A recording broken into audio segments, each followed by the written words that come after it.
The Last Jedi is often described as the Star Wars movie that breaks the formula. The Jedi are questioned, legacy heroes fail, and the story seems ready to abandon the old rules. But it may be one of the safest Star Wars stories instead, because the film repeatedly introduces ideas that would force Star Wars to change and then returns to familiar outcomes. Luke rejects the Jedi but becomes a legend again.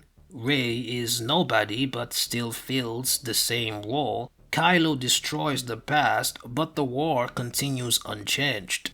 The story keeps approaching transformation, then stepping back from it.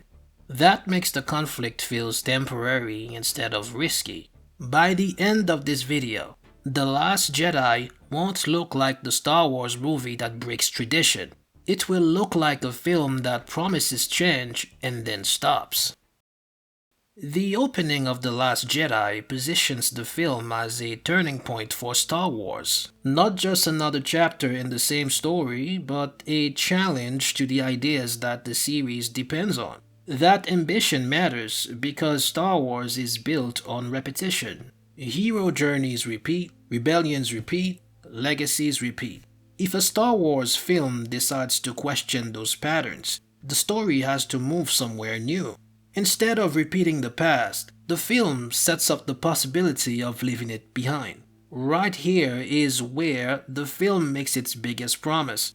Not a plot twist, not a battle, but a change in what Star Wars believes about itself. Because if Luke Skywalker is right about the Jedi, the story can't continue the way it always has. And that idea drives everything that follows. That promise becomes clear through Luke Skywalker. It's time for the Jedi to end.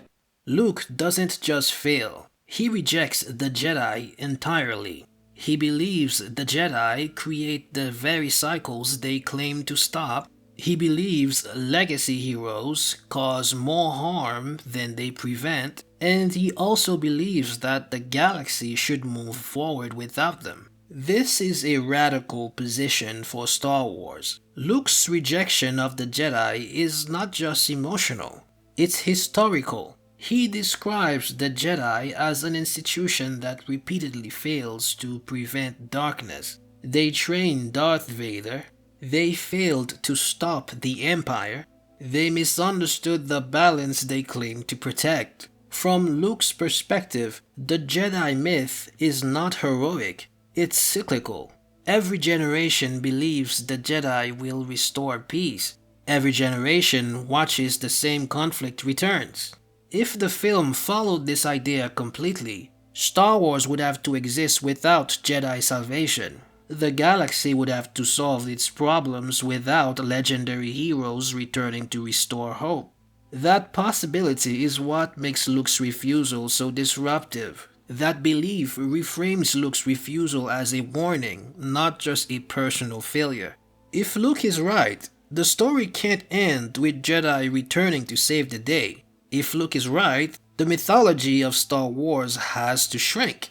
The film reinforces this direction through Rey. Rey learns that her parents are nobody. Her importance doesn't come from lineage or prophecy. Her role in the story is not predetermined. That idea challenges one of Star Wars' most reliable storytelling tools, destiny.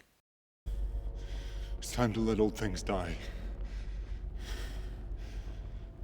Then Kylo Ren pushes even further. He rejects the Sith, the Jedi, and the past itself. He doesn't want to inherit power, he wants to erase history. At this point, the story has positioned itself to become something unfamiliar. Instead of Jedi versus Sith, the conflict could become something unstable. Instead of prophecy, the story could depend on choice. And instead of legacy heroes, the future could belong to new ones. The film builds momentum toward that possibility. The structure of the film repeatedly introduces turning points that suggest permanent change. Luke refuses to train Rey. Rey accepts she is nobody. Kylo kills Snoke instead of serving him. The resistance is nearly destroyed, Foe fails and loses trust, Finn's mission collapses. Each moment points towards irreversible consequences. At this point, the story chooses uncertainty over tradition. After introducing these changes, the structure begins restoring familiar roles instead of committing to them. The film doesn't reverse direction immediately, but the restoration begins here. The clearest example of this reversal happens when Kylo Ren kills Snoke. Instead of the story losing its hierarchy, it replaces one with another. Instead of creating uncertainty, the conflict stabilizes again. The momentum toward change slows down. The film comes closest to real transformation when that structure briefly disappears.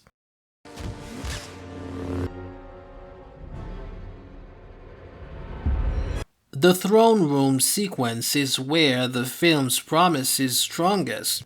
Kylo kills Snoke, Rey and Kylo fight together, the old hierarchy disappears. This moment removes the structure that usually defines Star Wars conflict. There is no Emperor figure, there is no clear master-apprentice relationship, and there is no prophecy guiding events. Rey and Kylo are no longer opposites in a familiar story. They are two people deciding what the future should look like. That uncertainty creates real tension. For a moment, the story has no safe direction to return to. That's why Kylo's invitation matters so much.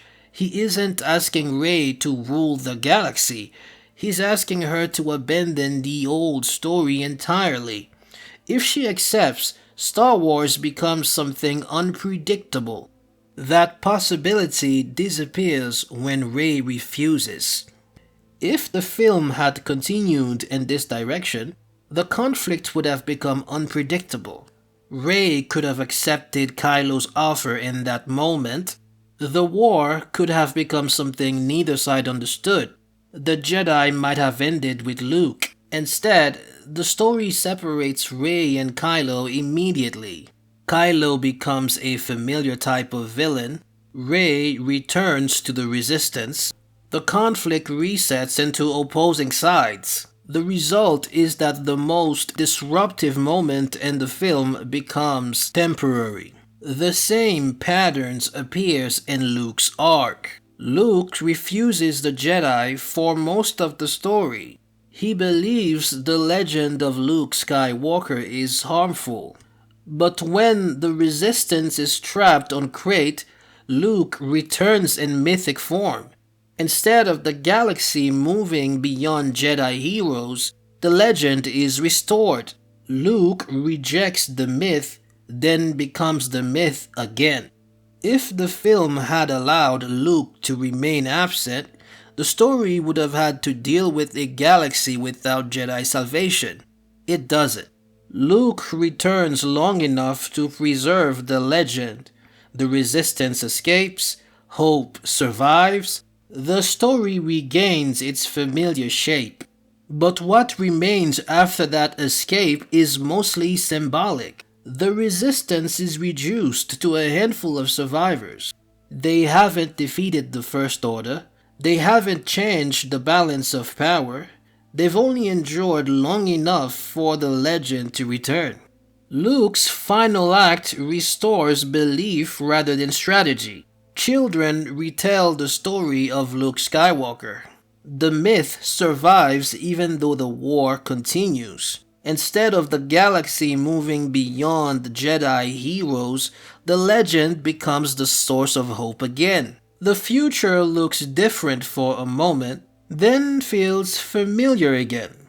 That emotional restoration replaces structural change.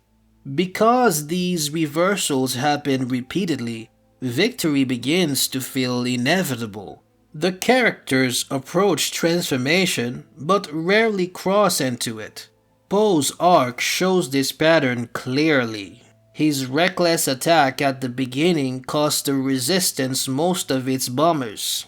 His mutiny later shows he still misunderstands leadership. Both failures are treated as lessons, not permanent consequences. By the end of the film, Poe is positioned to lead anyway. The structure allows him to grow without losing his role in the story. Again, Finn's mission follows the same pattern. The journey to Cantabite promises a way to save the Resistance. Instead, it fails completely, but the failure doesn't reshape the war or Finn's place in it. It becomes another step in his development rather than a turning point.